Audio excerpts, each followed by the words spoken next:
You know, in some parts of northeast Ohio, this winter has been a perfect storm. First frigid temperatures and now that rapid thawing. And in Vermilion, it has people on alert as the frozen river threatens to jam with ice and flood its banks. That's where News 5's Catherine Ross is right now. She joins us live with a look at how the city is trying to prevent a costly and potentially dangerous situation here. Catherine, what have you been seeing there today? Yeah, guys, well, all day here in Vermilion, it's been pretty wet and pretty icy. We're down at a campground on Riverside Drive right now. No campers right now, but the river here is the real spot that people have been keeping an eye on, quite frozen right now.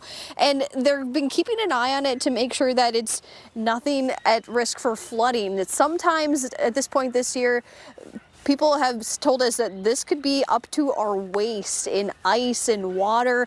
So far, that has not been the case, but crews tell us this really is a race against the clock.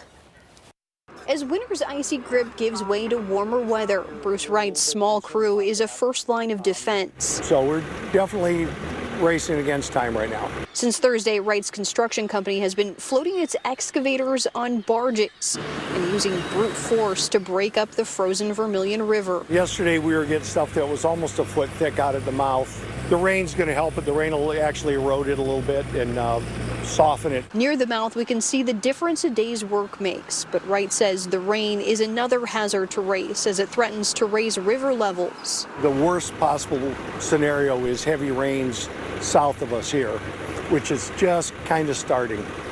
So we're a little bit concerned about that.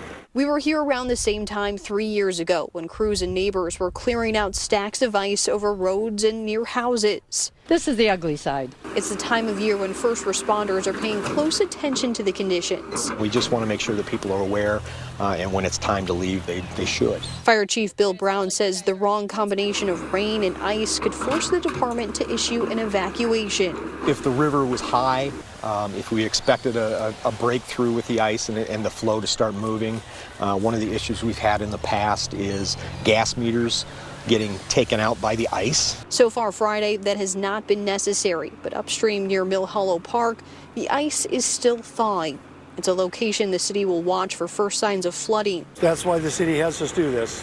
It's protecting all the residents. Wright and his crew are working quickly, hoping to prevent problems for people and property. There's probably $100 million worth of houses that are in jeopardy. Everything down here could flood. Yeah, it's quite a bit of a responsibility.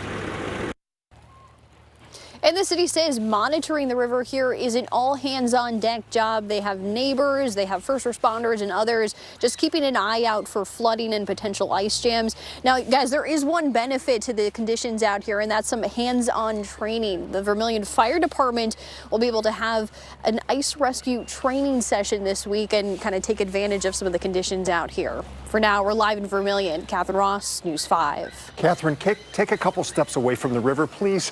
You're too close. Stay safe. All right. Thanks, Catherine.